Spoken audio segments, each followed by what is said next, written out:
Ça, bonjour YouTube, on lit ce texte de Mandel et j'ai oublié avant de lancer l'enregistrement, mais on est rendu seulement qu'à autrement, donc si tu veux, fais pause sur cette vidéo et lis le début de ce premier paragraphe. C'est reparti. Alors, autrement dit, donc ça, en fait je l'ai déjà lu, j'ai menti. Quelle est donc la tendance historique fondamentale du développement capitaliste depuis la révolution industrielle jusqu'à nos jours? C'est l'accroissement de la socialisation objective du travail. Je rappelle que ce texte a été écrit en 88 et que du coup, il y a des choses qu'il dit là, notamment sur les constats, qui à mon avis sont beaucoup plus discutables aujourd'hui. Ça veut dire que l'essor fondamental du numérique, pour le dire très vite, bah, ça a sûrement changé pas mal la donne, mais en vérité, moi c'est un des grands points de débat, hein. Je pense qu'il y a toujours aussi des tendances au capitalisme à muter pour se rendre toujours plus acceptable. Et donc, si on espère, entre guillemets, que par miracle, le capitalisme de lui-même rende les clés et rende les armes, je crois qu'on se trompe un peu hein, sur la nature du capitalisme et surtout sur la capacité qu'il a en permanence à évoluer, quoi, à muter. Alors, la socialisation objective du travail. Que signifie cette expression? Elle désigne d'abord l'interdépendance croissante des divers process de travail et du choix et de la production des biens que nous consommons. Pour l'habitant moyen d'un pays d'Europe ou d'Asie, au XIVe siècle, cette interdépendance n'impliquait au plus que quelques centaines de personnes. Aujourd'hui, elle concerne littéralement des millions d'hommes et de femmes, on rajouterait. Mais la socialisation objective du travail est aussi le signe d'un processus plus important, l'extension spectaculaire de l'organisation planifiée du travail. Et ça, je pense que pour le coup, c'est pas faux. Ça veut dire qu'aujourd'hui, il y a des multinationales gigantesques qui de fait planifient. Vous imaginez bien que une entreprise immense, comme je vais dire au hasard, une entreprise comme Renault, elle prend pas des décisions en fonction de signaux au mois et à l'année. Hein. Elle prend des décisions stratégiques sur les 10 prochaines années, évidemment. À l'intérieur de l'usine, une fois que le processus d'industrialisation est engagé, ce n'est pas le marché mais la planification qui fait la loi. Plus grande est l'usine, plus grands sont l'échelle et le volume de la planification. Avec l'apparition du capitalisme de monopole, la planification passe de l'usine à l'entreprise, c'est-à-dire à une institution qui regroupe de nombreuses usines. Et ça, c'est une grande difficulté pour le syndicalisme, par exemple. Vous voyez, quand vous êtes dans une entité légale, mais que vous êtes dépendant d'un groupe qui, lui, est international, transnational, bah évidemment que ça complexifie énormément le rapport de force. Le capital, lui, s'étant internationalisé de manière impressionnante. Avec l'apparition dans le monde contemporain des sociétés transnationales, la planification devient internationale. Juridiquement parlant, elle porte souvent sur de nombreuses entreprises à la fois. Bien entendu, on peut encore dire que l'économie capitaliste de marché domine, car ces processus sont normalement limités aux produits intermédiaires, c'est-à-dire aux produits qui ne sont pas destinés au client lui-même. Typiquement, dans le processus de production, pour fournir les matériaux pour un avion, ben voilà, c'est ça les productions intermédiaires. Les machines, les outils, etc. Mais elle a de plus en plus recours à des mécanismes qui ne sont pas ceux du marché, non seulement dans la sphère de la production, mais aussi dans celle de la circulation. Le fait que cette socialisation économique du travail, dans le cadre du capital, s'accompagne inséparablement de l'apparition de formes politiques et de répartition du travail extérieures aux lois du marché, ne fait que rendre les contradictions de l'ensemble du processus encore plus explosives. La planification n'est pas synonyme de répartition des ressources parfaites, scientifiques ou même plus humaines, entre guillemets. Elle désigne simplement la répartition directe, ex ante, c'est-à-dire en amont. Elle s'oppose par là à la répartition par le marché, répartition ex post. Ce sont là deux formes fondamentales de répartition des ressources, qui sont foncièrement différentes, même si elles peuvent parfois se combiner dans des formes de transition hybrides et instables, et dont la reproduction n'est jamais automatique. Fondamentalement, elles ont une logique interne différente, engendrent des lois de développement distinctes, suscitent des motivations divergentes chez les producteurs et les organisateurs de production, et s'expriment dans des valeurs sociales différentes. Ces deux types de répartition du travail ont existé à grande échelle tout au long de l'histoire. Ils sont donc tous deux réalisables, puisqu'ils ont déjà été réalisés. Et ils ont tous les deux été utilisés sous les formes les plus variées, avec les résultats les plus divers. La planification peut être aussi bien despotique que démocratique, avec des guillemets. Ceux qui nient l'existence de la première de ces formes n'ont jamais considéré l'organisation d'un village bantou précolonial. Elle peut être rationnelle ou irrationnelle. La planification peut être fondée sur la routine, l'habitude, la tradition, la magie, la religion, l'ignorance. Les directives sont alors données par des sorciers, des chamans, des fakirs et autres illettrés. Bon, c'est un peu violent pour les fakirs et les chamans. Toutes ces formes, par-delà leur diversité, impliquent une répartition directe a priori des ressources, travail y compris, obtenues par un choix délibéré d'un organisme social quelconque. Ça, c'est vraiment très important. Et Jean-Marie Harribey, que j'aimerais bien inviter aussi pour parler de son dernier bouquin, il parle souvent, lui, il y a deux manières, en fait, de gérer les ressources. Il y a soit par le marché, qui est du coup une décision en permanence décentralisée qui repose sur des décisions d'achat, etc. Et puis, il y a la décision politique. Et ça, en fait, c'est le service public, pour caricaturer. Et le service public, c'est pas une ponction sur la valeur ajoutée dans le pays. C'est pas une ponction sur le PIB. C'est un ajout au PIB. Le service public, ça crée de la valeur aussi, avec une logique qui est fondamentalement différente de celle du marché, puisqu'il n'y a pas de profit dans la logique du service public. Et oui. À l'autre extrême, on trouve la répartition des ressources par les lois objectives du marché, qui compensent ou corrigent a posteriori les décisions fragmentaires comprises des intérêts privés, sans concertation et dans l'anonymat. Et donc tout l'enjeu théorique en économie, toute la bataille, c'est de savoir lequel de ces deux processus est le plus efficace. Et tout le travail intellectuel des libéraux, et en fait, à plus forte raison après Keynes, ça a été d'essayer de montrer et de rappeler la supériorité des mécanismes marchands par rapport à toute autre forme de coordination.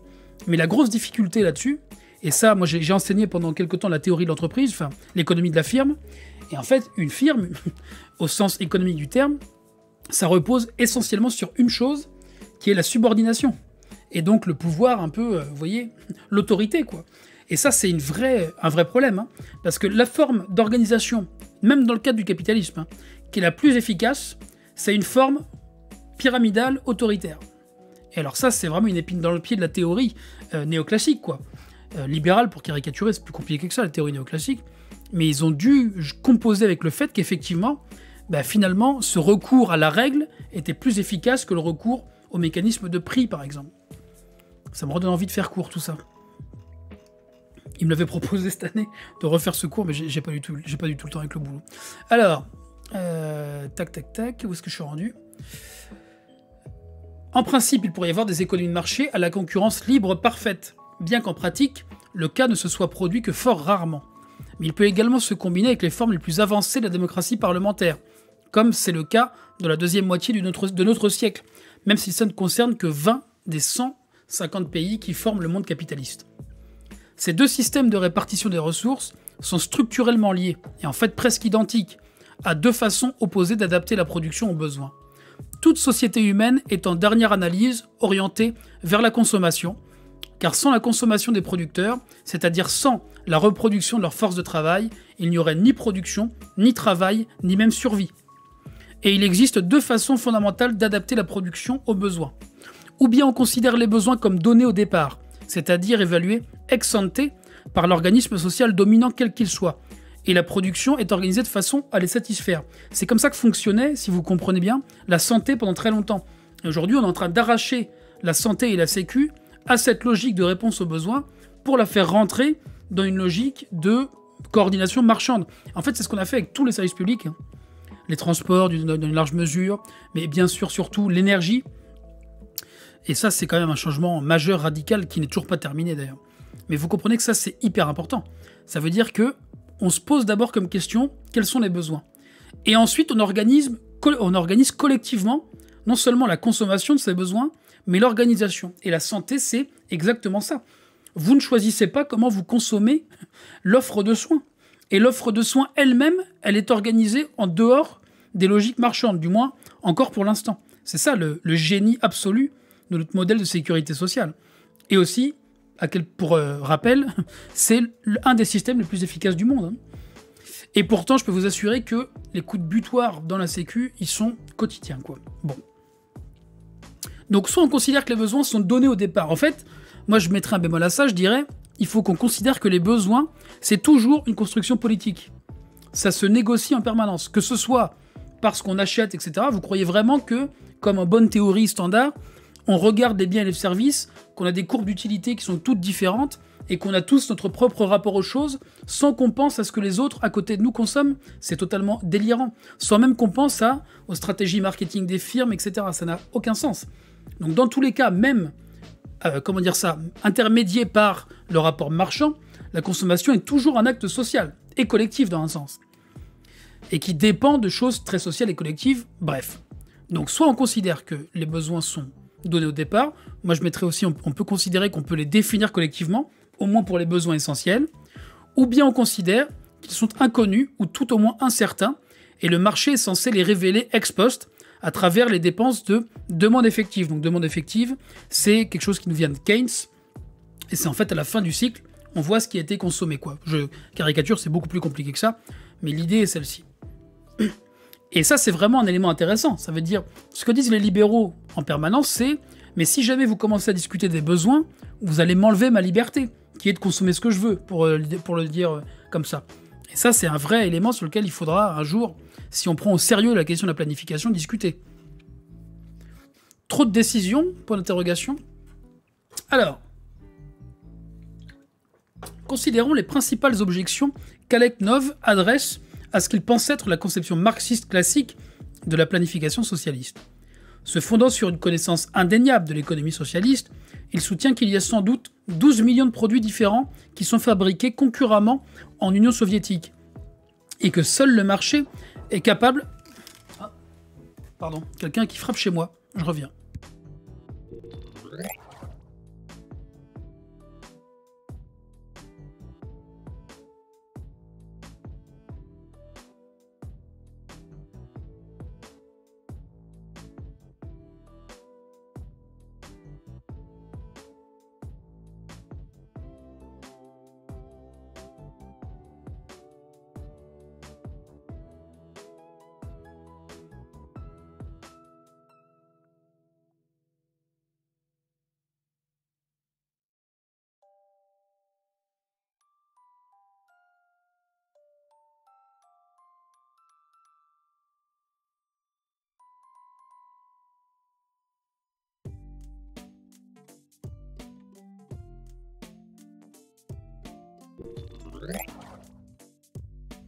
Excusez-moi, c'était les pompiers pour le calendrier. Ils repasseront dimanche. Alors, considérons les principales objections. Blablabla. Donc, seul le marché serait capable de répartir ses produits rationnellement. Le nombre de décisions à prendre est trop grand pour être assumé par n'importe quel type d'association démocratique de producteurs. Quel poids accorder à cet argument ? Commençons par lever une ambiguïté. Le chiffre avancé par Nov inclut un nombre très élevé de produits intermédiaires et de pièces détachées, ainsi que d'équipements spécialisés, que l'homme de la rue ne voit et ne consomme jamais. Alors, sauf si vous achetez, vous, pour votre plaisir personnel, des pelleteuses ou des vérins hydrauliques, ce qui m'étonnerait, effectivement, le nombre de produits que vous voyez, effectivement, est un peu plus limité que l'ensemble de la production de biens. Voilà. Il recouvre également un grand nombre de variantes du même produit de consommation. Dans les pays occidentaux, cela peut aller de 10 différentes marques de détergents à 30 variétés de pain, etc. Alors ça, évidemment, pour la France, c'est fondamental. Si jamais vous me dites demain, on va planifier le pain et il n'y aura plus que de la vieille baguette pourrie, là je vous dirais, non, c'est mort. Je vous dis que ça se négocie et ça se discute politiquement la question des besoins. J'ai une petite question d'ailleurs. Est-ce que vous entendez les bruits parasites quand, par exemple, je prends un truc au hasard, si je tape sur mon clavier, là, vous entendez ça? Je sais plus si j'avais mis un... Comment ça s'appelle? Un réducteur de bruit alentour, je sais pas quoi, là. Clavier, oui. Alors, attendez. Je vais essayer quelque chose. Clic, clic, clic, le clavier. Vous me donnez une petite seconde. Je vais essayer de mettre un filtre. Propriété. Voir si ça marche. C'est du direct. Alors, blablabla, comment on fait pour mettre un filtre?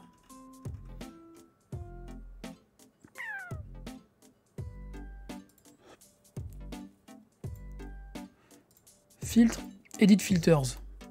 Alors, je vais essayer un truc.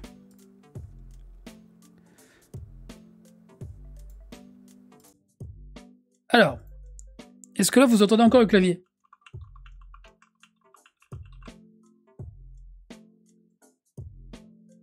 Bon courage aux gens de la VOD, hein. Vous m'excuserez pour ça. Oui, c'est pas gênant. Bon, bah écoutez. Tant pis. Un jour, je trouverai.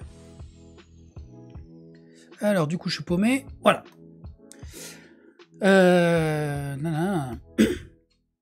Donc, on a parlé des marques de détergents, etc. On entend le clavier plus faible comme sous l'eau. Bon, bah très bien. On n'a qu'à dire que ça suffira. Dans les pays occidentaux, cela peut aller de 10 différentes marques de détergents à 30 variétés de pain, etc. Les individus normaux ne consomment habituellement qu'une ou deux de ces variétés et non toutes. Alors là, message chez vous, si vous achetez toutes les marques de détergents, vous êtes, selon Ernest Mandel, considéré comme anormal. La situation ne change pas beaucoup si l'on considère les biens de production, y compris les produits intermédiaires. La masse de ces produits intermédiaires, comme nous l'avons dit, n'est pas répartie par le marché. Ils sont fabriqués sur commande. La chose est assez claire. Mais c'est aussi le cas, même si on l'a moins souvent noté, pour la plupart des grosses machines. Et là, on est dans la logique donneur d'ordre sous-traitant, voyez. Et ça, c'est vraiment un élément fondamental, même de l'économie française contemporaine. Je rappelle toujours ce graphique de l'INSEE. Il y a 500 entreprises qui représentent 40% de la valeur ajoutée dans le pays. C'est colossal. Et la quasi-totalité des PME travaillent pour le compte d'un plus grand groupe derrière. Ah là là. Même si la chose prend la forme d'une adjudication publique, il ne s'agit toujours pas d'une répartition par le marché. Les diverses soumissions n'ont pas pour conséquence la fabrication de produits différents entre lesquels l'acheteur choisit. Elles ont pour conséquence la fabrication d'un seul produit qui est automatiquement utilisé. Et on peut suivre la même procédure sans introduire aucun mécanisme de marché. Au lieu de choisir entre des soumissions concurrentes, on peut calculer les coûts de production d'unités de production différentes et choisir le fournisseur le moins cher, à qualité égale et en fonction des mêmes spécifications. Nous en arrivons ainsi à une conclusion plutôt étonnante. Aujourd'hui déjà, dans les pays capitalistes les plus avancés, la masse des biens de consommation et de production n'est pas fabriquée en réponse à des signaux de marché qui varient notablement d'année en année, ou même de mois en mois. La masse de la production courante correspond à des schémas de consommation bien établis et des techniques prédéterminées qui sont largement, sinon totalement indépendantes du marché. Comment en est-on arrivé là? C'est précisément le résultat de l'accroissement de la socialisation objective du travail. Pourquoi le problème de l'allocation des ressources nécessaires pour ces produits, dont on sait à l'avance qu'on aura besoin, ne pourrait-il pas être résolu par les producteurs associés avec l'aide des ordinateurs modernes qui sont certainement capables de traiter ces millions d'équations que Nove trouve si impressionnantes, et d'autant plus aujourd'hui. Bien sûr, il est vrai que les habitudes des consommateurs peuvent changer. Ça me fait penser d'ailleurs qu'il y a un texte de Razmik Kechoyan et Cédric Durand, que j'ai lu il y a quelque temps, qui s'appelle « Planification algorithmique » dans Actual Marx. C'est paru en 2019 et je vous le relirai un peu plus tard, peut-être dimanche, en complément de celui-ci. Celui-là, c'est un peu, vous voyez, celui de 88, c'est un peu un texte plus ancien, et on passera à un texte plus récent ensuite. Mais ce genre de changement ne se produit qu'à grande échelle et sur le long terme. De plus, l'impulsion initiale ne provient jamais du marché ou du consommateur. Elle provient d'un innovateur et de son unité de production. On n'a pas vu des milliers de consommateurs courir affolés en s'arrachant les cheveux et en criant « Cher Henry Ford, donnez-nous des automobiles. Cher ami d'Apple, fournissez-nous de grâce des ordinateurs personnels. » Par contre, on a vu des entreprises innovatrices. Marx a souligné le besoin de changement et d'innovation technologique constant, induit tant par la concurrence intercapitaliste que par la lutte des classes entre le capital et le travail. Et il a fait plus de 50 ans avant Schumpeter. C'est ce qu'il appelait d'ailleurs la plus-value extra. On a perdu un cotisant. Eh oui, c'est bientôt la banqueroute pour la Scope Coq. Qu'est-ce que vous voulez que je vous dise? Qui lance sur le marché de nouveaux produits afin de créer la demande nécessaire pour vendre autant de produits qu'il est possible. Ça y est, c'est Cockshot, Cybersyn et tout. De quoi? Rareté et abondance. La conception d'une économie d'abondance, sur laquelle l'idée du communisme est fondée chez Marx, est selon Nove irrémédiablement utopique. Voici ce qu'il dit de la question. On peut définir l'abondance comme une situation où l'on peut satisfaire les besoins à un prix nul, où aucune personne raisonnable ne reste insatisfaite ou ne réclame de supplément, tout au moins d'un produit reproductible.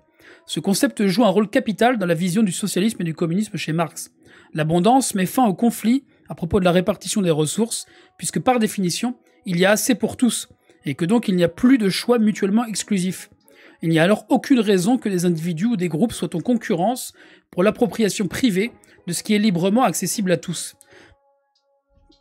Et pourtant, un truc comme l'information est en abondance, et vous voyez bien que ça n'empêche pas l'appropriation privative. C'est toujours une question d'institution, quoi.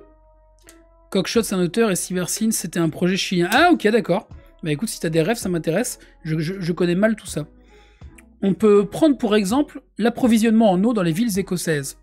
Bien sûr, le coût n'est pas nul. Il faut du travail pour construire les réservoirs et les canalisations, pour purifier l'eau et pour assurer la maintenance. Mais il y a abondance d'eau. Il n'est donc pas nécessaire de contrôler son utilisation au moyen d'un rationnement par le prix, car il n'y en a pas assez pour satisfaire tous les besoins. Cette eau n'est pas mise sur le marché, et l'approvisionnement n'est pas soumis à une quelconque loi de la valeur ou à un critère de profit. Il n'y a pas de concurrence ou de conflit en ce qui la concerne. Si d'autres denrées étaient aussi librement et facilement accessibles que l'eau en Écosse, alors on verrait apparaître chez les hommes de nouvelles attitudes. L'instinct de possession dépérirait, le droit de propriété et les délits liés à la propriété disparaîtraient eux aussi. Alors ça, évidemment, le problème de ça, c'est que ça résonne en termes d'abondance.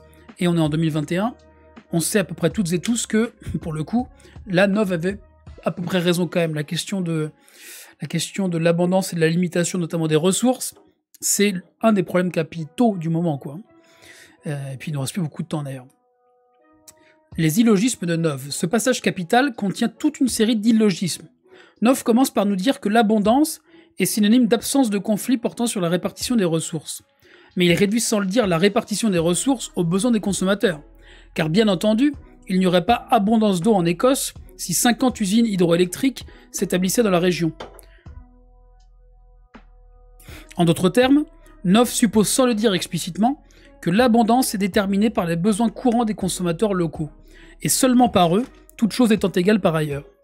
Pour exprimer la chose autrement, il considère les habitudes de consommation existantes et les types de production comme acquis et permanents. Mais il n'énonce pas cette prémisse de façon explicite, car s'il le faisait, il s'aborderait cette thèse initiale selon laquelle l'abondance est impossible et le socialisme marxien irréalisable. Son argumentation contient une autre contradiction. D'un côté, Alec Nov note que pour préserver cette abondance d'eau pour les Écossais, il faut dépenser du travail pour les canalisations, les réservoirs, la maintenance, etc. Mais le travail est une ressource relativement rare. Ce travail investi dans les canalisations ou les réservoirs pourrait être consacré à autre chose, terrain de golf, usine électrique ou même missiles. Pourtant, de façon assez mystérieuse, en dépit du caractère globalement inévitable des conflits à propos de la répartition des ressources, on peut distribuer l'eau gratuitement en Écosse, sans que cela provoque de conflits quant à la répartition du travail nécessaire.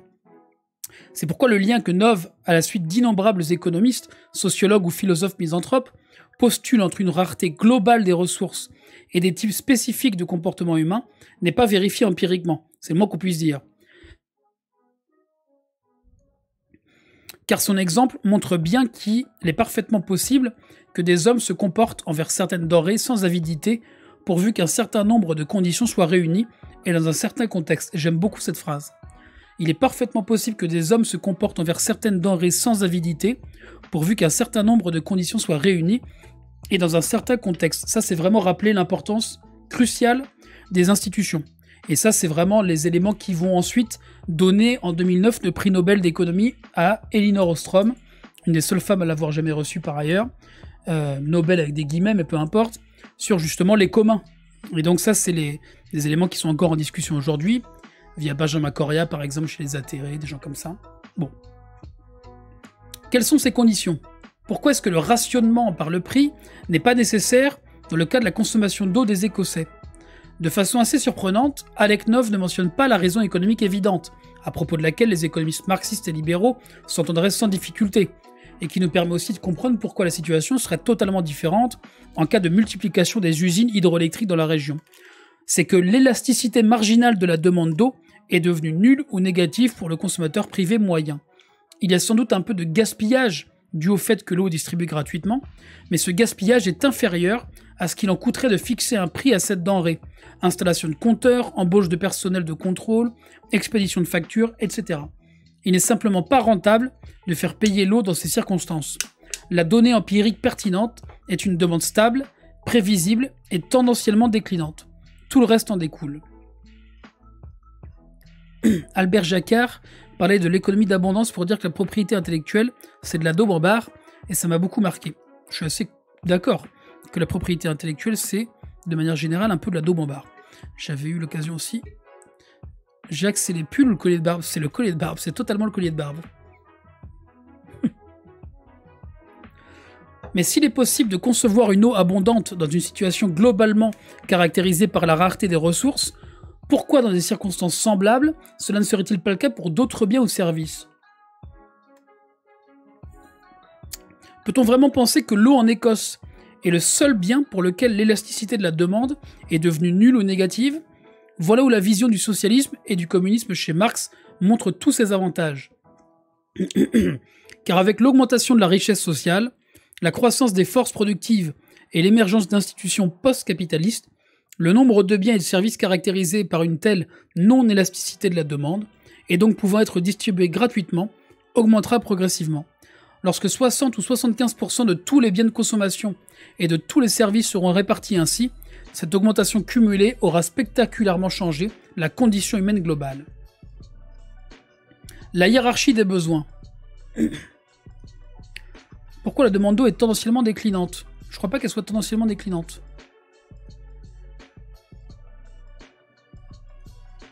Ah bah si, l'élasticité marginale de la demande d'eau est devenue nulle ou négative pour les consommateurs privés de moyens. C'est-à-dire qu'il n'y a aucune... Ouais, ok, d'accord. Ça veut dire que la question du prix n'a aucun sens, quoi. Salut Sonic. J'en ferai un point sur cette histoire d'élasticité plus tard. Il y a des besoins fondamentaux, il y en a de secondaires. Il y a aussi des besoins de luxe, c'est-à-dire marginaux. Et ça fait partie des questions essentielles pour la suite. Qu'est-ce qu'on considère comme étant des besoins de luxe? En gros, et nous accepterons ici toute objection fondée. Merci Aristide pour ton raid. Et bienvenue. En gros, et nous accepterons ici toute objection fondée sur des données empiriques, mais non les spéculations métaphysiques, nous pensons que la première catégorie concerne l'essentiel de la nourriture et de la boisson, de l'habillement, du logement et des éléments de confort qui lui sont liés. Chauffage, électricité, eau courante, salle d'eau, ameublement, avec l'éducation et la santé, les moyens de transport du domicile ou du travail, et le minimum de détente et de loisirs indispensable pour la reconstitution de la force de travail, à un certain niveau de rythme et d'intensité de travail. Ça, c'est pas mal. Vous voyez, déjà, il donne des éléments de définition de ce que pourraient être des besoins fondamentaux. Alors, évidemment, tout ça mériterait d'être largement discuté, etc. Mais ça a au moins le mérite d'être sur la table. Dans la seconde catégorie, on pourra placer le reste de la nourriture et de la boisson, des vêtements et des accessoires ménagers. Donc ça, c'est pour les besoins secondaires. À l'exception des produits de luxe, les produits et services culturels et de loisirs plus recherchés, ainsi que les véhicules privés, par opposition au transport public. Tous les autres produits entrent dans la catégorie des dépenses de luxe. Donc du coup, il y a pas mal de choses qui sont de luxe.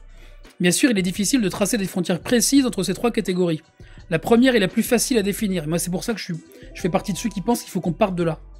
Vu que c'est le plus de bon sens, le plus facile à définir, c'est effectivement les besoins essentiels. Du moins, je pense collectivement.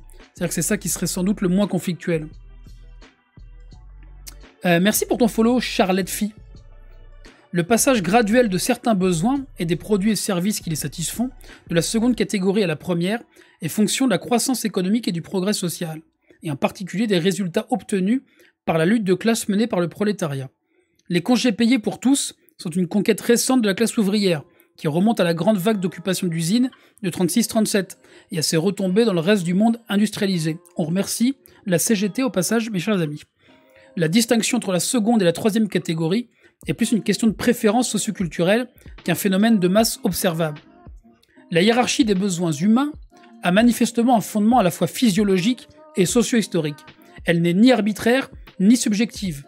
On la retrouve sur tous les continents, dans les circonstances les plus diverses, même si ce n'est pas au même moment, à cause du développement inégal et combiné de la croissance économique et du progrès social. La hiérarchie des besoins n'est pas le résultat d'un diktat de la part des forces du marché, de bureaucratie despotique ou d'experts progressistes. Elle s'exprime dans des comportements de consommation spontanée ou semi-spontanée. Là, je suis pas certain que ce soit spontané, ou même semi-spontané. Bon, c'est discutable. Le seul despotisme impliqué ici est celui de la grande majorité de la population. Cette hiérarchie a également un autre aspect important. Si l'on considère l'échelle de priorité des produits, on constate qu'à chaque étape de la croissance économique, le nombre de ceux pour lesquels l'élasticité de la demande tend à devenir nulle ou négative s'accroît, en commençant par le haut de l'échelle. Il en va de même des principales catégories de besoins. Aujourd'hui, la consommation per capita des aliments de base, pain, pommes de terre, riz, etc., dans les pays industrialisés les plus riches diminue nettement en quantité absolue et en pourcentage de la dépense nationale calculée en termes monétaires, en pourcentage du PIB, quoi.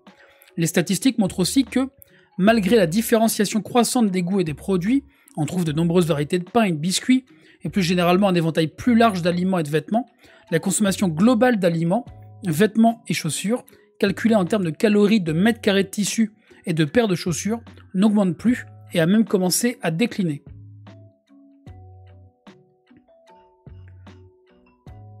Donc en fait, ce qu'il dit là, c'est comme ça que je le lis, c'est qu'à mesure qu'on avance dans le développement économique, les éléments dont on a le plus besoin, d'accord, donc on peut avoir en plus grande quantité, bah finalement on n'en fait pas plus et on ne consomme pas plus. La question des habitudes de consommation. Ces réalités réfutent complètement la croyance des bourgeois et des staliniens en une croissance illimitée des besoins de l'homme de la rue. Rien n'est plus loin de la vérité, telle qu'on peut la déterminer d'après le comportement réel des consommateurs. Ça, c'est intéressant. Dans les pays occidentaux, la saturation des besoins fondamentaux est une tendance que l'on peut vérifier. Elle est due non seulement au déclin de leur intensité, une fois qu'un certain seuil est dépassé, mais aussi à un changement de motivation. Des habitudes rationnelles de consommation tendent à remplacer le désir soi-disant instinctif de consommer de plus en plus. Ici, ce qui est rationnel ne doit pas être imposé, ou tout du moins ne devrait pas l'être, que ce soit par les forces de marché, les bureaucrates préposés au plan ou les experts qui savent tout. J'aime bien ces petits pics, ça me fait rire. Le rationnel provient de la maturité croissante des consommateurs eux-mêmes, au fur et à mesure que les priorités des hommes changent et qu'ils prennent une conscience aiguë de leur intérêt. La consommation d'aliments fournit un exemple frappant de ce processus. Les habitudes de consommation des malades et des personnes de santé fragiles ont subi une évolution tout à fait semblable. Il est assez clair que nul ne choisirait de se faire enlever un à un ses organes par des chirurgiens sous le prétexte que les opérations sont gratuites. C'est intéressant cet argument aussi, quand on pense à la santé. Et en fait, ce qui est intéressant aussi, c'est que toutes les critiques faites à la Sécu et toutes les tentatives d'augmenter les prix, etc., reposent sur l'idée que la gratuité perçue, au moins, parce qu'elle n'est pas gratuite, la Sécu, fait qu'on aurait tendance à surconsommer les biens de santé. Vous voyez ?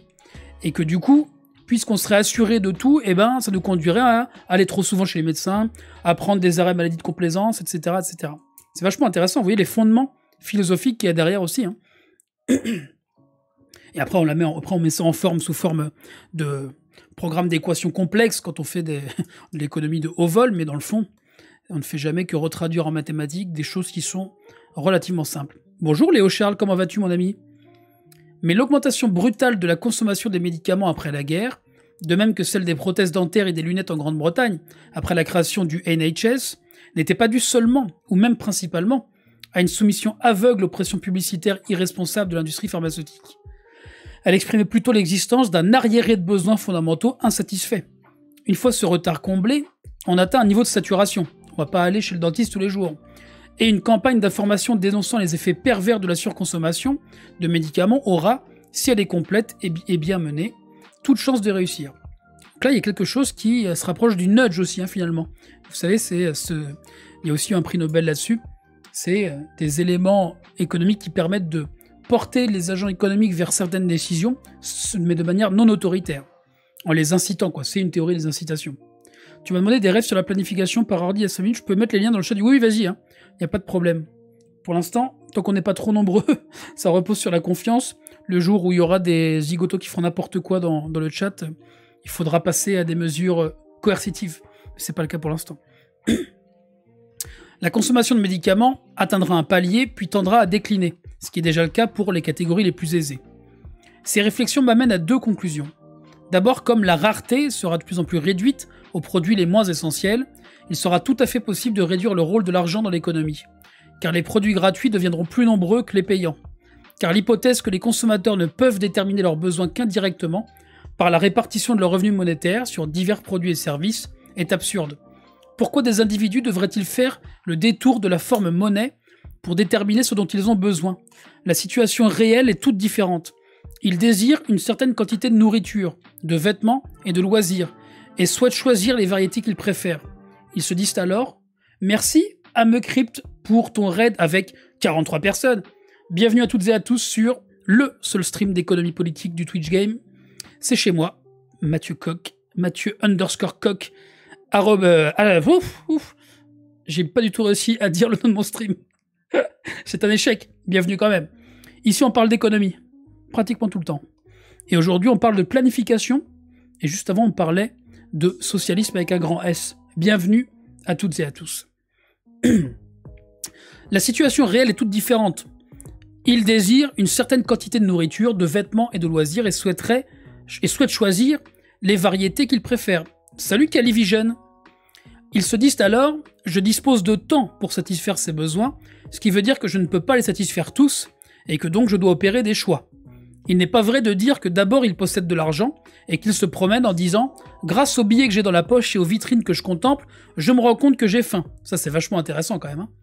La façon la plus simple et la plus démocratique d'adapter les ressources matérielles aux besoins sociaux n'est pas d'interposer entre l'argent, mais d'évaluer les besoins des gens en leur demandant tout simplement ce que sont ces besoins. Et ça, c'est un truc qu'on oublie de faire tout le temps. Parce qu'on dit, on ne peut pas savoir ce que sont les besoins, mais en fait, on n'a jamais, ne serait-ce qu'essayé de demander aux gens ce que sont leurs besoins. Alors, sauf ce que je vous avais dit dans la dernière revue de l'actualité économique sur les budgets de référence, réalisés par l'Observatoire national de la pauvreté et de l'exclusion sociale, où justement, ils avaient fait ce travail d'aller demander aux gens ce dont ils ont besoin, pour ensuite dire, bon maintenant, ça correspond à combien en termes de salaire, et on voit qu'on arrive plutôt à 2000 € brut. Bienvenue, bienvenue, ça fait plaisir. Le despotisme à l'égard des producteurs. Ici apparaît une double contrainte qui étudie à peine les champions de la liberté des consommateurs. En effet, plus on augmente le nombre des besoins à satisfaire au sein d'une population donnée, plus grande est la charge de travail imposée aux producteurs, un certain niveau technologique et un certain stade d'organisation du travail. Si les décisions concernant cette charge de travail ne sont pas prises consciemment et démocratiquement par les producteurs eux-mêmes, elles leur seront imposées de façon dictatoriale, ça s'appelle l'entreprise capitalistique avec un patron, que ce soit par l'inhumaine législation stalinienne du travail ou les lois impitoyables du marché du travail. J'aime bien qu'ils mettent toujours, vous voyez, qu'ils l'opposent en permanence et qu'ils mettent en relation la façon stalinienne d'organiser le travail et du coup aussi le marché du travail. C'est-à-dire ces deux formes extrêmes de violence sociale, quoi. Et ces millions de chômeurs actuels. Salut Joseph. Assurément, tout défenseur d'une société plus juste et plus humaine devrait rejeter tout autant l'une ou l'autre tyrannie à l'encontre des besoins des consommateurs. Le système des récompenses et des punitions, qui résulte des lois du marché, système qui fait l'objet de l'admiration ingénue de nombreux gens de gauche actuellement, on est en 88 je rappelle, n'est en effet rien d'autre qu'un despotisme à peine voilé qui s'exerce sur le temps et les efforts des producteurs et partant sur leur vie tout entière. Ça c'est toujours fondamental à rappeler que le salariat, c'est de fait une violence tout entière sur nos vies. Merci pour vos follow, Michou, Rétian, et j'ai raté Diamat. Bienvenue à vous. On approche tranquillement des 3000 followers. C'est pas mal. Ça fait plaisir. Elsa, à 3000, je promets de faire un stream en robe de chambre, mais habillé en dessous. Parce que c'est quand même un stream tout public. Elles impliquent aussi des licenciements périodiques. Attendez, non, j'ai raté une phrase là. De telles récompenses ou punitions n'impliquent pas seulement des revenus plus élevés ou plus bas, des emplois meilleurs ou pires. Elles impliquent aussi des licenciements périodiques, c'est exactement ce qui se passe en ce moment. Les souffrances du chômage, y compris la détresse morale de se sentir inutile dans la société, l'accélération de la production, la soumission aux cadences et aux impératifs de la chaîne, la discipline autoritaire d'équipe de production, les risques courus sur le plan nerveux ou physique, la pollution sonore, la mise à l'écart de toute perception globale du processus de production, la transformation d'êtres humains en simple prolongement de machines ou d'ordinateurs. C'est pas mal dit ça, hein, parce que c'est aussi la réalité concrète du travail. Et pour échapper à tout ça, je vous invite à vous syndiquer, notamment pour reprendre cette perception globale du processus de production. Se syndiquer, c'est aussi rencontrer des gens qui ont des niveaux de vie et des vies d'ailleurs similaires à la vôtre, mais qui appartiennent à des champs très éloignés. C'est-à-dire qu'ils font des travaux qui sont parfois très différents, mais d'un seul coup, vous prenez conscience du caractère circuitiste du monde dans lequel on vit. Ça veut dire que, peu importe où vous travaillez, il faut le concours de l'ensemble des autres forces productives pour que ce qui résulte en partie de votre travail dans votre entreprise se matérialise pour l'ensemble de la collectivité, quoi. C'est vraiment magnifique aussi quand on voit le potentiel de travail, enfin de production hors du système dans lequel on est enfermé. Moi, c'est ça que je trouve merveilleux, quoi, et qui me donne de l'espoir pour la suite. Mais tout ça doit s'organiser, bien sûr. Pourquoi serait-il évident que des millions de gens se soumettent à de telles contraintes dans le seul but d'accroître de 10% la satisfaction de 50% de leurs contemporains, ou même de 20% seulement? C'est exactement ce qui se passe. Qu'est-ce qu'on produit pour répondre à quel besoin? C'est ça l'élément essentiel. Les ventes de super yachts sont en train d'exploser en ce moment. Évidemment, le patrimoine des plus riches a lui aussi explosé pendant la crise. Ça, c'est du jamais vu non plus. Pendant que la majorité d'entre nous se portent pas très bien, pour le coup, c'est en train d'exploser à côté. Et du coup, les ventes de super yachts explosent. Et derrière, il y a des gens qui les construisent. Et donc, ça devient très compliqué aussi pour quelqu'un qui reçoit un marché, vous voyez, pour un super yacht, de dire, je suis contre, alors que c'est son gagne-pain, vous comprenez? Et toute la tension entre social et environnemental, elle se matérialise là-dedans. Syndicalement, j'entends. C'est ça le vrai gros problème aujourd'hui du syndicalisme. C'est de savoir comment on fait concrètement, parce qu'il y a le lien entre notre gagne-pain, la fin du mois, et puis la fin du monde qu'on voit. Les gens qui travaillent de la construction de super yachts ne sont pas dupes de ce qu'ils font. Mais en fait, on leur demande pas leur avis. Ça veut dire que si demain, ils arrêtent d'aller au boulot, il se passe quoi? Il se passe qu'ils ont plus d'argent, c'est tout simple, quoi. Et donc, s'ils ont plus d'argent, ils peuvent plus payer leur crédit, tu peux plus payer, ou alors ton loyer, et les études de tes gosses, etc. C'est très simple, en fait, parfois, la façon dont ça fonctionne. Alors, mais c'est exactement ce que les économies de marché les forcent à faire, s'ils veulent éviter qu'on les mette sur la touche, ou qu'ils ne puissent plus faire, ou qu'ils ne puissent plus satisfaire à leurs besoins et à ceux de leur famille. C'est un peu ce que je viens de dire, du coup. Qui sait ce que les producteurs choisiraient s'ils étaient vraiment libres de décider, en d'autres termes, si le seul autre choix possible n'était pas une moindre satisfaction de leurs besoins fondamentaux et une augmentation considérable, catastrophique, de l'insécurité de leur existence. Et là, ça pose toute la question la logique de sécurité sociale professionnelle, les questions de garantie de l'emploi, etc., etc. Je pense qu'il y a vraiment tout ça derrière ça aussi. Mais c'est vraiment... Vous voyez, déjà en 88, à quel point il avait mis le doigt sur les enjeux, quoi. La coopération objective informelle. Qu'entendons-nous par là? Pour comprendre les enjeux à ce stade, il est nécessaire de faire une importante distinction. Les relations financières ne sont pas simplement identiques aux relations de marché. En effet, il peut s'agir de quasi ou de pseudo-relations de marché. Dans de tels cas, la même forme monétaire cache des contenus réels très différents. Or, une économie de marché se caractérise parce qu'elle est régie par des fluctuations de prix. D'accord? Merci Viva Guevara. Les agents économiques, qu'ils soient consommateurs ou entreprises, réagissent aux indicateurs provenant du marché, donc essentiellement les prix. Si une telle réaction ne se produit pas, alors il est difficile de prouver que le signal a une pertinence économique, à moins qu'il ne s'agisse d'un axiome ne nécessitant aucune preuve, c'est-à-dire d'un dogme révélé. Là, ça c'est une petite pique pour les économistes de son temps. Mais de ce point de vue, que nous apprennent les études des comportements réels des consommateurs, y compris de la classe ouvrière, dans les pays capitalistes avancés? Elles montrent que pour la grande majorité des biens courants, les consommateurs vont dans leurs magasins habituels ou ont recours à leurs prestataires de services habituels, sans tenir compte des fluctuations de prix. Ça, c'est vachement important. Ça veut dire que finalement, on ne regarde pas tellement une variation de 1 ou 2 euros si on est habitué à acheter, je sais pas moi, le jambon de telle marque ou le pain de telle boulangerie, on regarde pas en permanence les variations de quelques centimes entre une boulangerie et une autre. C'est la force de l'habitude qui commande surtout ce qu'on fait. Et puis surtout la force aussi de ce qu'on a vu socialement, comme type de consommation, là où on a grandi, etc. Je pense que tout ça, ça joue. Bon, il y a toute une sociologie de la consommation qui détaille tout ça de manière bien plus approfondie, bien sûr. Il n'est pas exagéré de dire que ceci est vrai pour au moins 80% des produits consommés par le consommateur moyen. Bon, moi j'ai toujours du mal quand on avance des chiffres sans éléments pour l'objectiver derrière, même si c'est très plausible. Ainsi, nulle fluctuation des prix courants n'amènera un client normal à changer de boulanger. Ah bah voilà. D'épicier, de compagnie de bus ou de métro, de coiffeur, de supermarché ou même de mercier, sans parler de l'école des enfants ou de l'hôpital. Une personne ordinaire ne va pas courir d'un fruitier à un autre pour en trouver un qui lui vendra la livre de pommes 50 centimes moins cher. Son temps, et dans de nombreux cas l'habitude, le désir de parler à des gens connus, vendeuses ou clients, lui paraîtra plus précieux que des différences marginales de prix. Ça, je pense que c'est vraiment le grand impensé de la théorie standard en économie. C'est l'importance qu'on accorde au temps par rapport à la question des prix. C'est, à mon avis, majeur, ça. Bon. Et pas seulement au niveau macroéconomique, ça veut dire aussi, surtout au niveau de la manière dont nous on se comporte au niveau microéconomique face aux biens et aux services, et dans nos relations, etc. etc. Relations au temps, vieille question. Des relations économiques de ce type ne relèvent ni d'une économie de marché à proprement parler, ni d'une économie centralisée bureaucratique. Ce sont là des formes élémentaires de coopération spontanée. Elles resteront souvent relativement stables pendant des années, sinon des décennies.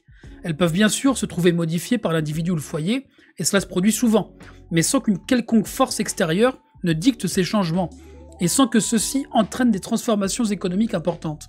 Il en est de même pour de nombreuses transactions inter-entreprises. Une grande entreprise n'a pas vraiment intérêt à rechercher désespérément parmi de multiples fournisseurs celui qui lui fera une réduction de 5% sur ses approvisionnements, ne serait-ce que parce que ses fournisseurs habituels tentent à lui garantir des délais de livraison réguliers et une qualité correcte, attestée par l'expérience, ce qui fait plus que compenser de petites différences de prix. Ça, je l'avais un peu vu aussi en théorie de la firme, pour le coup. Et il y a tout un courant économique qui s'appelle l'économie des coûts de transaction, qui est pour le coup très proche de la théorie standard, et qui s'est beaucoup intéressé à ce qu'on vient de lire là, et qui l'a un peu formalisé de manière plus précise, quoi. Il y a notamment des gens comme Ronald Coase, pour votre culture personnelle, C-O-A-S-E si ça vous intéresse, ou Oliver Williamson, comme Williamson, la marque de... j'allais dire la marque de rasoir, mais je crois que je confonds avec Wilkinson. Donc vous m'excuserez, Williamson et non pas Wilkinson. Voilà comment s'opèrent la plupart des transactions aujourd'hui dans les pays capitalistes ou socialistes, entre guillemets, fondés sur l'habitude, la coutume, la routine et la coopération naturelle qui découle de la connaissance mutuelle et de résultats prévisibles. C'est joli ça. C'est pourtant ce que j'ai fait hier. 2 € les 5 kilos de patates au lieu de 2 € en bas de chez moi. Mais bon, c'est parce que je suis pauvre et cartésien sûrement. Salut tout le monde au passage. Salut Roger Soleil. Eh oui. Alors pour le coup, c'est intéressant ce que tu dis. Ça contredit. Je pense que ce qui met en avant, c'est que il y a peut-être, il y a plus et pas seulement le signal prix. 2,50 € au lieu de 2 €. Ouais. La tendance vers une coopération, et ça joue évidemment en fonction de ton niveau de revenu. Ça c'est clair et net. Hein. T'accordes une plus grande importance, même aux variations minimes de prix, quand ton revenu est plus faible. Ça c'est absolument certain. Et donc là, on retrouve l'élasticité, quoi, pour le coup. La tendance vers une coopération de facto, de plus en plus large entre les gens ordinaires, qui s'est développée parallèlement à la socialisation objective du travail, montre qu'il existe une voie entre le charybde des forces aveugles du marché et le scylla d'énormes bureaucraties centralisées. Une autogestion démocratique et centralisée, c'est-à-dire articulée, coordonnée, fondée sur la coopération libre et volontaire. Innovation et motivation. Et j'en connais qui adorent juste optimiser pour payer le moins cher possible, juste parce que ça les stimule. Bah oui, il y a un côté ludique aussi, hein, à faire des économies. Il pourra peut-être passer dans les émissions à la télé, des types qui passent en caisse avec je sais pas combien de coupons de réduction. Ces gens-là, pour moi, sont des héros. Mais cette troisième solution ne conduirait-elle pas à une idéalisation de la routine et de la coutume, c'est-à-dire à la stagnation économique? Certainement pas au niveau de la production, où les intérêts des producteurs à réduire la charge de travail et à améliorer le respect des ressources humaines induiraient un stimulant interne au système visant à réduire les coûts. Merci Mondialistique pour ton follow. Il se peut que cela entraîne un ralentissement de la vague de nouveaux biens de consommation. En soi, ce changement dans le courant actuel des biens sur le marché n'entraînerait pas beaucoup de difficultés. Après tout, dans un passé récent, même les consommateurs les plus riches ont vécu très heureux sans jeux électroniques ni téléphone mobile. Il est en train de me dire que je n'aurai plus de PlayStation, ce bon vieux Ernest Mandel, et j'ai envie de lui dire je vis avec mes contradictions. Ce n'est que d'après une conception misanthropique de l'humanité que l'on pourrait mesurer les progrès ou la santé relative d'une société en fonction du nombre croissant de gadgets de plus en plus inutiles consommés par les citoyens. Une démocratie socialiste croîtrait en civilisation plutôt qu'en simple consommation, c'est-à-dire multiplierait l'éventail des activités et des relations humaines intéressantes. L'éducation des enfants, la diffusion de l'instruction, les soins aux malades et aux handicapés, les pratiques de travail créatif, les pratiques artistiques et scientifiques, les relations amoureuses, l'exploration du monde et de l'univers. Une société qui donnerait la priorité absolue à la lutte contre le cancer et les maladies cardiaques, à l'étude du développement du caractère et de l'intelligence des enfants, à la compréhension et au traitement des névroses et psychoses, serait-elle donc tellement plus ennuyeuse et monotone que le monde joyeux et dynamique que nous connaissons? Voilà une question qui est, je pense, très contemporaine, elle aussi. La PlayStation au bûcher. Bonsoir camarades, quel est le titre du livre? Alors c'est un article qui s'appelle « En défense de la planification socialiste » de 1988 par un certain Ernest Mandel, publié ici, republié dans Actuel Marx. Alors, une société qui donnerait la priorité, je viens de le lire, la liberté de vivre plus longtemps et en jouissant d'une meilleure santé mentale et physique est-elle moins cruciale que celle d'acheter 2 postes de télévision? Un Belge comme moi, bienvenue à toi, ami belge. L'absence de concurrence pour le marché n'entraîne en rien l'absence d'innovation au niveau des produits. En effet, tout au long de l'histoire, la plupart des découvertes et inventions essentielles ont eu lieu tout à fait en dehors des circuits commerciaux. Vous ouvrez un iPhone, d'accord? Ça, c'était plutôt bien montré par Mariana Mazzucato, d'ailleurs. Alors après, elle en fait un truc de défense du lien public-privé, peu importe. Et on peut toujours lire des auteurs sans être enfermé par leurs conclusions. Ça, c'est un truc que je pense oublie certains dogmatiques que je peux côtoyer par ailleurs. C'est-à-dire, c'est pas grave de lire des gens qui sont pas exactement dans la ligne de pensée qui est la tienne, à partir du moment où tu es capable de réinterpréter à l'aune de ta propre vision. Bon, sauf, à mon avis, quand tu es très fragile sur tes propres choses et tu préfères marteler quelque chose plutôt que de le confronter et de l'ouvrir. Bon, peu importe, chacun fait ce qu'il veut. C'est un pays libre, à peu près, et de moins en moins. Vous ouvrez un iPhone, vous regardez l'ensemble des composants qui est à l'intérieur, et vous constatez, il y a un super graphe là-dessus chez Mariana Mazzucato, que la quasi-totalité des procédés techniques ont été le fruit de dépenses et de recherches publiques. Voilà. Donc bon, évidemment. Vongoya Decimo qui prend un abonnement de niveau 1. Merci à toi pour ta cotisation. Et bienvenue sur cette chaîne si tu n'es pas depuis très longtemps. Et j'espère que ça te plaira. Et à très vite. Merci Célémax pour ton follow. Il n'y a nulle raison de supposer qu'une disparition progressive des relations de marché et des récompenses financières entraînerait la disparition de l'innovation technologique. Ça fait aussi partie des très vieilles questions, notamment en économie d'innovation. Et ça rejoint Tols, ce qu'on disait tout à l'heure sur la question des brevets. Est-ce que l'incitation financière est l'élément nécessaire pour avoir de l'innovation ou pas? Moi, je fais partie de ceux qui tendent à croire, sur la base notamment de ce qu'on voit empiriquement, que c'est pas vrai, quoi. Au contraire. Car ces motivations sont bien plus profondes que la concurrence mercantile. Elles résident dans la tendance naturelle des producteurs ordinaires à économiser leur force de travail et dans la curiosité spontanée, scientifique et intellectuelle qu'ont les êtres humains. Les articulations de l'autogestion ouvrière. Des congrès nationaux et dès que possible internationaux de conseils ouvriers et populaires se réuniraient à intervalles réguliers, disons annuellement, pour des raisons de simplicité, et détermineraient les grandes répartitions de la production nationale, à partir d'alternatives cohérentes sur lesquelles se seraient déjà exprimés tous les citoyens pendant l'élection de ce congrès. Les choix, c'est-à-dire les principales conséquences prévisibles de chaque élément de l'alternative, seraient clairement précisés. Ça me fait rêver de voir ça comme ça. Vous voyez, des choses clairement énoncées.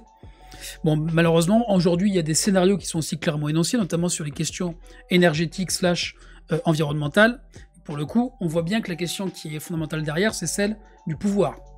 Parce que c'est bien beau d'avoir les plus beaux scénarios de la Terre, mais si on n'a pas le pouvoir de poser sur la table et ensuite de sélectionner une trajectoire collectivement, c'est là où on a un souci. Mais bon, on est trop occupé à parler d'Éric Zemmour en ce moment, semble-t-il. Ce que je peux comprendre, je suis inquiet, je pense, comme la plupart d'entre vous ici. Les choix, c'est-à-dire, clairement précisé, charge de travail moyenne, longueur de la semaine de travail, besoin à satisfaire en priorité pour tous à travers une allocation garantie de ressources, distribution gratuite, volume de ressources consacrées à la croissance, fonds de réserve plus consommation de la population additionnelle, plus investissement net en fonction de choix technologiques, eux-mêmes clairement définis, volume des ressources restant pour biens et services non essentiels, à distribuer à travers des canaux monétaires, revenus en argent, maximum et minimum, politique des prix et des biens et services mis sur le marché.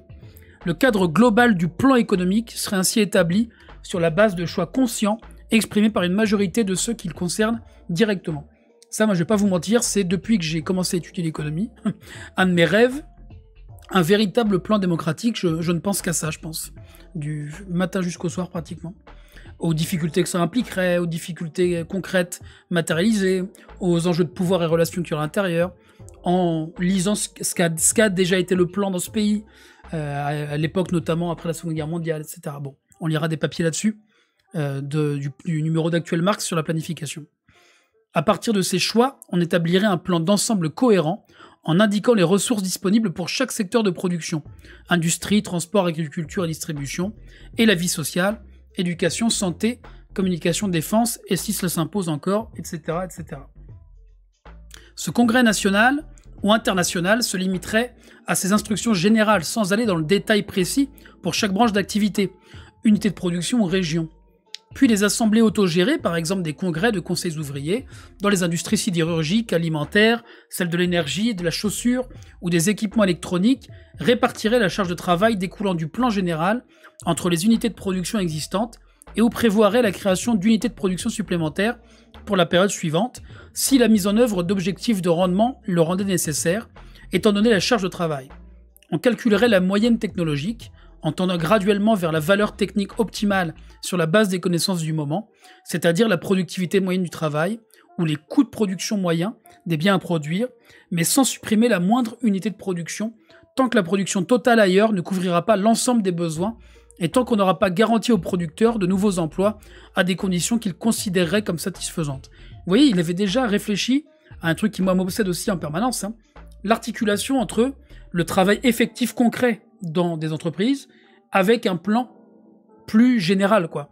Et donc du coup, comment est-ce qu'on fait pour tenir, entre guillemets, Marx et Proudhon en même temps? Ça veut dire la question de l'autogestion la plus fine possible au niveau local et la question de l'articulation d'un monde en dehors de la logique marchande, donc en dehors du capitalisme, qui nécessite nécessairement, à mon avis, quelque chose d'aussi contraignant, pyramidal, pour faire en sorte que les grandes décisions prises collectivement s'appliquent. Sinon, on a un souci, quoi. Mais il y aura forcément, si jamais un jour on vit dans quelque chose qui ressemble à ça, des conflits de pouvoir énormes, des luttes, etc. C'est obligatoire. C'est pas parce qu'on passe d'un régime économique à un autre que nécessairement, tout de suite, la question du pouvoir disparaît. Il y aura forcément quelqu'un qui se croira plus intelligent que les autres, qui voudra transformer un plan démocratique en un plan centralisé. Et il y aura forcément quelqu'un dans des unités de production ou dans, disons, une branche professionnelle qui essaiera d'utiliser son pouvoir au niveau local pour obtenir quelque chose de plus grand potentiellement. Je vois pas comment on peut échapper à ça. Sauf avec des institutions qui garantiraient que ça ne puisse pas exister, en tout cas qui permettraient de corriger ça. Sans doute, ça fait partie des questions fondamentales. Bienvenue à toi, Machu Picchu.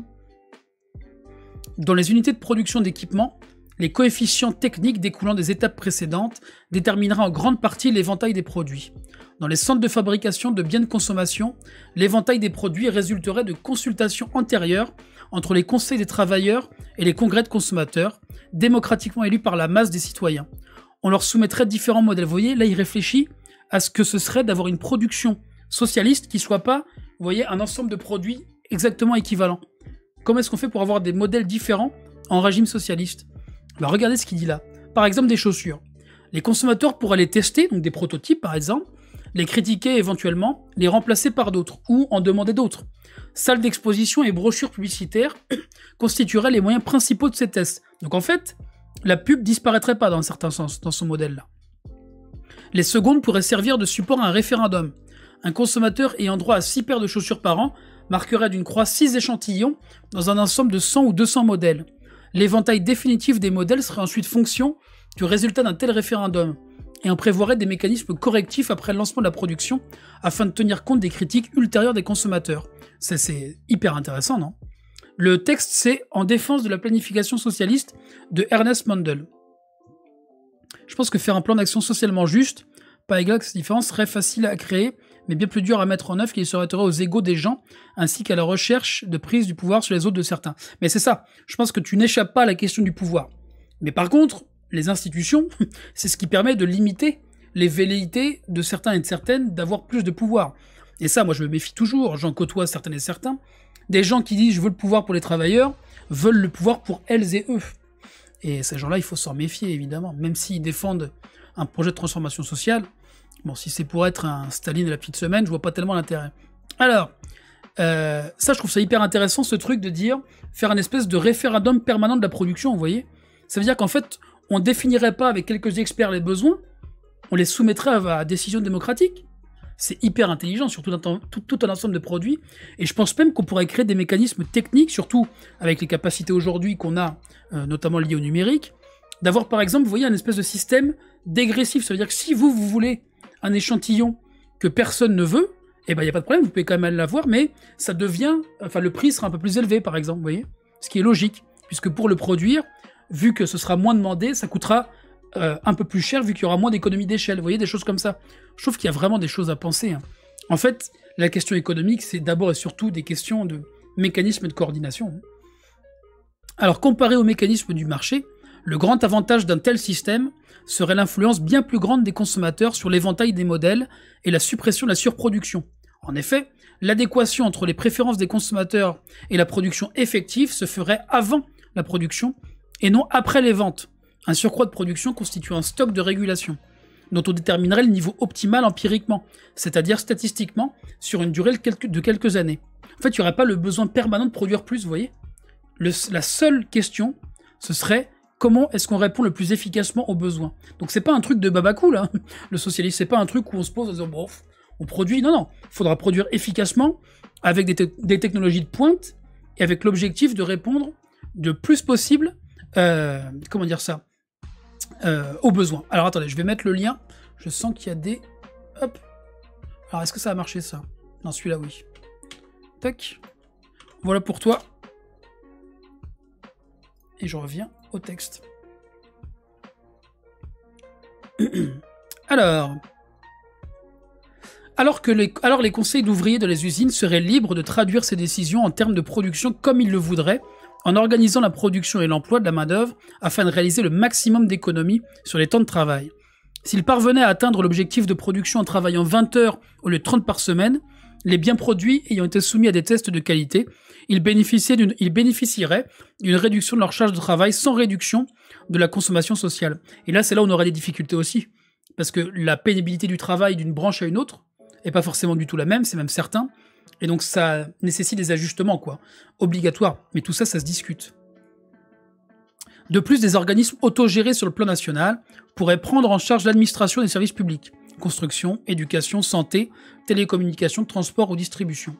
Ici aussi, on aurait des conseils élus par les citoyens concernés que l'on devrait consulter avant que les décisions ne soient mises en œuvre.